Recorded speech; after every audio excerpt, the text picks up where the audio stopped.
Hi, friend. Sorry to interrupt your scrolling, but would you like to take a hike with me?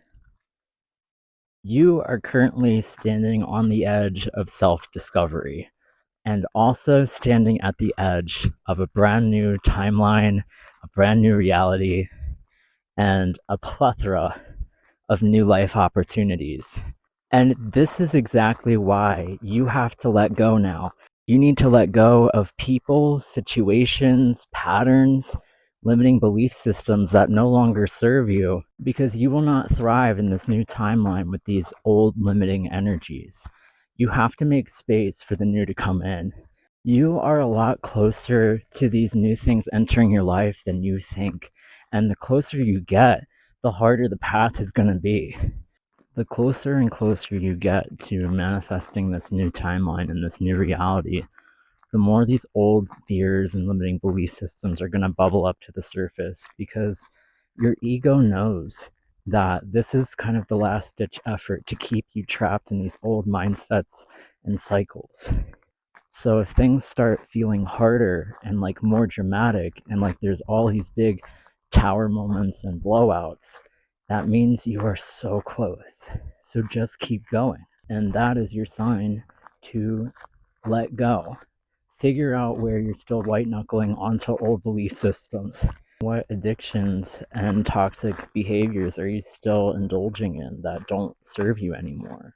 These old patterns and behaviors and this old way of being, this old version of yourself is only holding you back. It's only going to stand in your way of this new era and this new reality. It's going to block you from new opportunities. You might not even be aware that you are holding on to something old that no longer serves you. You are currently standing at a fork in the road where one path leads you into a loop back to the same old patterns and beliefs that keep you stuck, and the other path leads to something new. This is the part in your journey where you need to let go of familiarity and let go of control, let go of fear, and venture off into the unknown of this brand new path that lies before you. If you keep turning left over and over, you're going to keep coming to this same fork in the road and you're going to be stuck in the same cycles. Old habits and patterns of behavior can be incredibly hard to break because a lot of them run deep and they've been a part of your life for a very long time. That's why there's an entire industry based on self help just surrounding habits and behavioral patterns.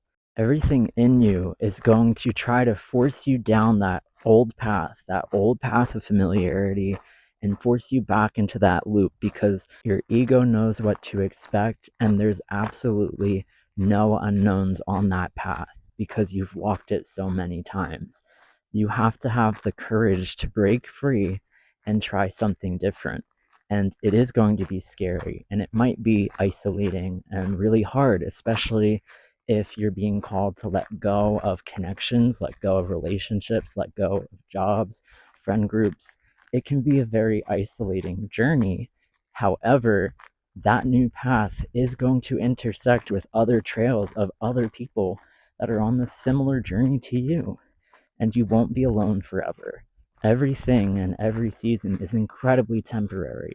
So choose bravery. This is your sign to let go and try something different. You have to let go, or you're going to be stuck in the same loops. If you don't let go and break these cycles, you're just going to have the same situations over and over again, just with different faces. Have you ever noticed that a lot of situations in your life tend to be the same but with different people? That's because you keep choosing the familiar path, and the universe wants you to learn this lesson, and the lesson is to choose different and break that cycle. Personal example from my life is that I used to always attract narcissists because I am a recovering people pleaser and I'm still on the journey. I still have a lot to learn, but I would have the same situations over and over again. I would keep attracting abusive, narcissistic partners over and over again. And we would fall into a similar role every single time of my partner being the caretaker or the savior and me being the patient or the one that needs to be saved. And this obviously led to a lot of toxicity And once I decided to choose different and to break free from that, yes, I've been single for quite a hot minute, but I've also stopped attracting those people into my life, even down to friendships. Now I can spot those types of people from a mile away, and I'm so much better with boundaries, and I cut them out of my life, or I reduce contact or distance myself as much as possible. And my life has been so much more peaceful. And while I'm not where I want to be yet, I'm getting there. All because I chose different and I chose to break that cycle and go down the unfamiliar path. I just wanted to show you where we ended up hiking to and how gorgeous that view is. But the real beauty is the journey we took inward together, wandering within. My name is Damon. Thank you for joining me on this journey, and I'll see you in the next one. Peace and love.